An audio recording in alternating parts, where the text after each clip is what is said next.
이번 시간은 세상은 나의 신념을 그대로 비춰주는 거울이다.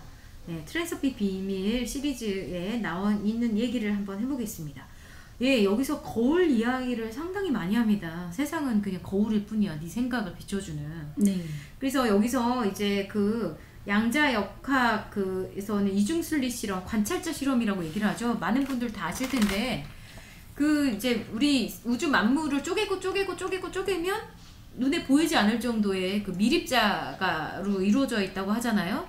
나머지 99%는 텅 빈 공간이고, 근데 이 미립자를 야구공 크기만하게 크게 확대를 시켜가지고 이제 총알처럼 이제 쏘는 거죠. 네. 근데 그 미립자를 쏠 때 그 실험을 하는 사람이 저 미립자는 고체야, 입자야 라고 생각하면 입자처럼 보이죠.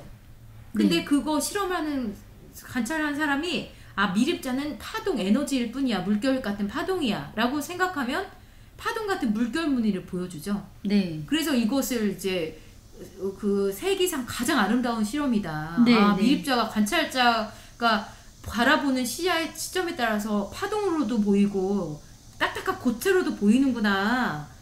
그래서 이 우주 만물을 우리가 바라보는 대로 바뀌는구나. 이런 실험을 이야기를 했잖아요. 네. 그래서 이 원리에 입각해서 바딘 젤란드도 양자역 과학자잖아요. 네네네. 그래서 이 얘기를 하면서 우리 모든 현실은 우리 생각을 그대로 투사한다. 너희들이 보이는 대로 한다. 네, 이러면서 그 거울 이야기를 하거든요. 거울. 네네. 우리 세계는 다 거울이다. 그러면서 이중거울 이야기를 해요. 네네. 이중거울이 의미가 뭘까요? 의미가 이제 이중거울이다. 우리는 이중거울 속에 그러니까 속에 있다. 우리는 이 미시세계의 네. 그 이중 슬릿의 네. 실험이 뭘 얘기할 수 있냐면, 우주에게 넌 도대체 무엇으로 이루어진 거지? 그러면 단단한 물질로 이루어졌어? 이러면 그래. 네. 그래. 이렇게 대답한다는 거죠. 그런데 또다시 그런데 너 혹시 에너지 아니니? 이렇게 물어보면 그래 맞아 나는 에너지야. 이렇게 또 얘기한다는 거예요. 네. 그러니까 정해져 있지 않고 물질과 에너지 상태로 끊임없이 이렇게 변화하는데 네. 어떻게 결정지어지느냐면 나의 믿음, 내가 물질이구나 이렇게 믿으면 물질로 결정지어지고, 내가 에너지구나 이렇게 하면은 에너지로 결정지어진다는 거잖아요. 근데 이거는 아주 작은 실험을 통해서 이 현실이 어떻게 존재하는지를 네. 보기 때문에 엄청난 실험이라고 네. 얘기하잖아요. 결국에 우리 눈에 지금 현실이 내가 원하는 대로 이루어진 것 같지 않지만 사실은 자세히 그거를 들어가 보면 나의 믿음대로 창조되었다. 네. 그러면 앞으로도 또한 너의 믿음대로 창조될 것이다. 이렇게 얘기하는 거잖아요. 네. 근데 여기서 또 이제 이중거울 얘기를 하자면 거울이 두 개가 있다는 거예요. 네. 하나는 그 나의 믿음이 물질화돼서 보여지는 그런 현실이라고 거죠. 우리가 현실이라고 얘기할 수 현실을 있죠. 좀 똑바로 봐. 이럴 때 그렇죠. 그렇죠. 우리 눈에 보여지는 그 현실. 네. 그거 얘기고, 하나는 그러면은 그 현실이 마음에 들지 않아. 그 거울에 비친 현실이 내가 창조한 것 같지도 않고 내 마음에 들지도 않고 그러면은 이거는 어떻게 바꾸어야 하냐. 사람들이 그 거울을 붙잡고 막 바꾸려고 애를 쓴다는 거예요. 네. 근데 그렇게 해봐야 소용이 없다. 네. 한마디로 뭐냐면 과일이 열렸어요. 네. 과일나무에 과일이 열렸어요. 근데 과일이 너무 크기가 작고 볼품 없어. 그러면 상품 가치가 떨어지잖아요. 네. 그래서 그 거울을 내가 바꿔보겠다고 그 거울에 막 열매를 닦고 열매를 닦고 막 이렇게 막 그 보호해서 뭘 감싸주고 막 이렇게 해서는 그 열매가 커지는 게 아니죠. 네. 그러면은 이 거울에 비친 현실이 마음에 들지 않을 때는 어떻게 해야 되냐. 그 과일을 크기를 키우고 싶어요. 그러면 어떻게 해야 되냐 이건데, 또 하나의 거울이 있는데 이 현실이라는 거울을 비추는 원인이 되는 네. 거울이 있다는 거죠. 그게 네. 비물질 세계의 거울을 얘기하는데, 그거를 바꿔야만 결국에는 이 보여지는 현실의 거울이 달라진다는 거예요. 네. 현실에 비춰진 이미 창조된 현실을 붙들고 늘어져 봐야 소용이 없고 그것을 비추고 있는 그 원인이 되는 보이지 않는 세계의 거울을 우리가 바꾸어야만 네. 이게 바뀐다는 건데 그 거울을 뭘 얘기하냐면 우리 안에 있는 신념, 믿음 어떻게 볼 것인가 네. 그걸 물질로 볼 것인가 물질이라고 믿을 것인가 에너지라고 믿을 것인가 그 믿음에 따라서 현실이 바뀐다는 거죠. 그러니까 그 과일을 바꾸려면 그 과일을 붙들고 애쓰는 게 아니라 그 나무의 뿌리 네. 보이지 않는 뿌리에게 영향을 주고 수분을 더 충분히 주고 이렇게 뭐 비료나 뭐 이런 걸 주어야 겉으로 드러난 과일이 탐스러워지고 커지는 것과 같은 이야기를 이중거울로 하고 있는 것 같거든요. 네. 결국은 이 나의 신념이 세상에 그대로 투사된다고 보면 이 자존감과도 연결될 수 있는데 아까 미립자한테 너 에너지지? 너 파동이지? 그러면 나 파동이야. 그래서 파동의 모습 보여주고 너 고체지? 그럼 고체의 모습 보여주듯이 자기 자신한테도 나는 너무 무능력해. 나는 뚱뚱하고 못생겼어. 나는 뭐 볼품없어. 이렇게 스스로한테 계속 얘기를 해주면 그런 점점 더 그렇게 되겠죠. 자기가 점점 뚱뚱해지고 못생겨지고 무능력해지고 볼품 없어지고. 자신을 예, 그러면서 막 세상을 원망하고 난 왜 우리 부모님 원망하다 왜 부모님은 이렇게 낳아줬을까. 그러니까 지금 나타난 현실은 내 신념의 결과물일 뿐이지 그게 원인은 아닌 거라는 네. 거죠. 내가 지금 돈이 없고 네. 몸이 아프고 뭐 애인도 없고 못소리고 이게 결과일 뿐이다. 이거는 이게 네. 원인이 아니다. 네. 원인은 그 내면에 있다. 태도와 신념에 있다. 네. 결국은 그래서 그 뿌리를 바꿔야 된다는 그런 의미가 되겠네요. 네, 네. 네. 그러면 우리가 이렇게 신념을 바꾸고 태도를 바꿔야 되는데 요즘을 보면 지금 코로나에다가 완전히 뭐 그 여러 가지 뭐 자연재해, 장마에 뭐 폭풍에 뭐 경제난에 뭐 자영업자들 난리 나고 막 그러잖아요 지금. 네. 뭐 이런 혼란스러운 상황 속에 힘드신 분들이 굉장히 많을 것 같아요. 그럼 이런 정말 정신을 쏙 빼놓는 그리고 모든 사람들이 막 부정적인 걸 얘기하는 이 세상 속에서 네. 어떻게 정신을 똑바로 차리고 그 태도 중립적인 태도를 할 수 있을지. 네네. 어떻게 보통은 이걸 하기 위해서 막 현실 속에서 아등바등 하잖아요. 네네. 바꿔보겠다고. 네. 네.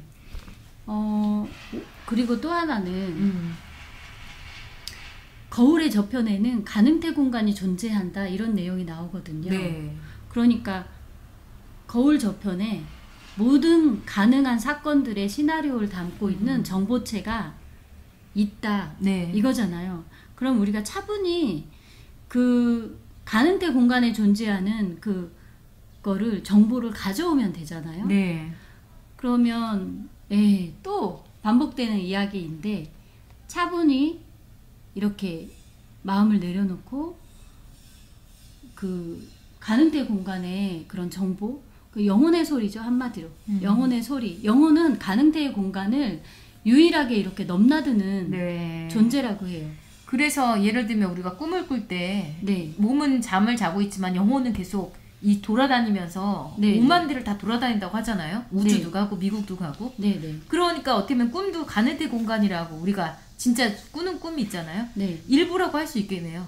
가능태 공간 일부를 보여주는 거. 아, 그렇다고 해요. 예. 현실에서는 할 수 없는 것들을 네, 그냥 가능태 공간 다 열려 있으니까. 뇌의 상상이 네. 만들어낸 이미지가 아니라 네. 그게 가능태 공간에 실제로 존재하는 네. 그런 걸 보고 온 거라고 하거든요. 네.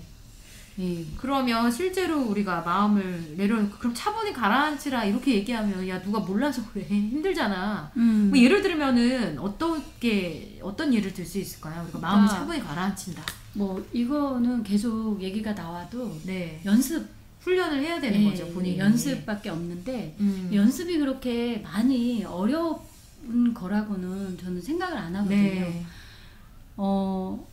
예를 들면 현실이 되게 막 혼란스럽잖아요. 네, 막 지금 빚더미에 예를 네, 막 전염병이 지금 퍼져 있고 막 다 사업이 망해가고 미래가 되게 두렵고 네.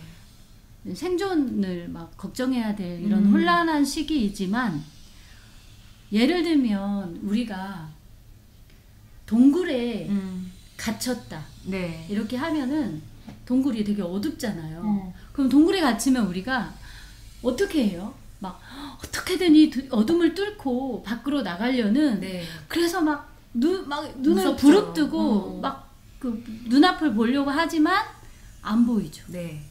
그렇게 이게 굉장히 그 긴장하고 두렵고 이런 상태에서는 막 눈을 막 비벼도 눈을 떴는지 감았는지도 모를 정도로 눈앞이 캄캄한 동굴 속에서는 앞이 안 보인단 말이에요. 네.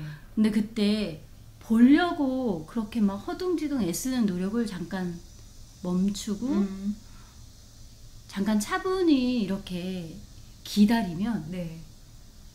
차분히 눈을 감고 기다리면 마음이 이렇게 좀 안정이 되잖아요. 그러면 조금 편안하고 고요해지면서 그 내면의 시야가 조금씩 되살아나잖아요. 선명하게는 보이지 않지만 흐릿하게라도 어둠 속에서 이렇게 형체가 살짝 이렇게 보이고 아 어디로 가면 되겠다라는 그런 느낌과 직관이 이렇게 떠오른다는 거죠. 네. 그러면 그게 선명하진 않아도 그 작은 느낌들을 그 믿고 의지하고 이렇게 앞으로 나아가면 이렇게 출구를 찾을 수 있다는 거거든요. 그러니까 아무리 현실이 혼란스럽고 힘들고 어둡고 캄캄해 보여도 오히려 더 차분하게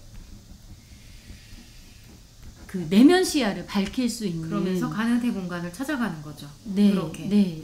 네, 여기서 보니까 우리가 현실이 어렵고 굉장히 각박할수록 현실에만 집중을 하면 해답은 안 보이잖아요. 맞아요. 그러면서 수적으로 따라오는 네. 감정이 불안과 두려움과 짜증과 맞아요. 분노, 온갖 부정적인 감정이 하면서 우리의 진동수라고 하죠. 네. 다른 말로 하면 의식녹수고 의식 수준이 확 떨어져 버린단 말이에요. 그러면 이 모든 만물은 진동으로 이루어졌고 파동으로 이루어졌기 때문에 내가 현실에 집착해서 그런 감정을 내면 끊임없이 그런 현실을 내가 불러오죠. 이 트랜서핑에서 얘기하듯이 그냥 거울일 뿐이니까 이 세상은. 네. 근데 그렇게 현실이 각박하고 힘들수록 내가 어떻게 하면 기분이 좋을 수 있을까? 어떻게 하면 행복할 수 있을까? 그런 파동에 맞추고 진동수를 계속 떨어지지 않도록 유지를 하면 그와 유사한 그 현실을 내가 불러오거든요. 네. 그래서 모든 영성학을 말하는 사람들이 진동수에 대해서 굉장히 강조를 하죠. 진동수를 절대 떨어뜨리면 안 된다. 네.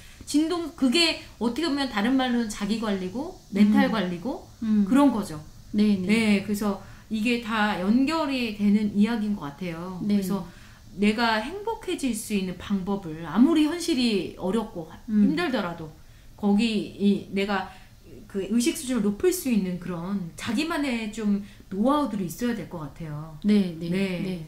좀 중요한 것 같습니다. 네. 네. 그러면 오늘은 여기서 이야기 마치겠습니다. 감사합니다. 네.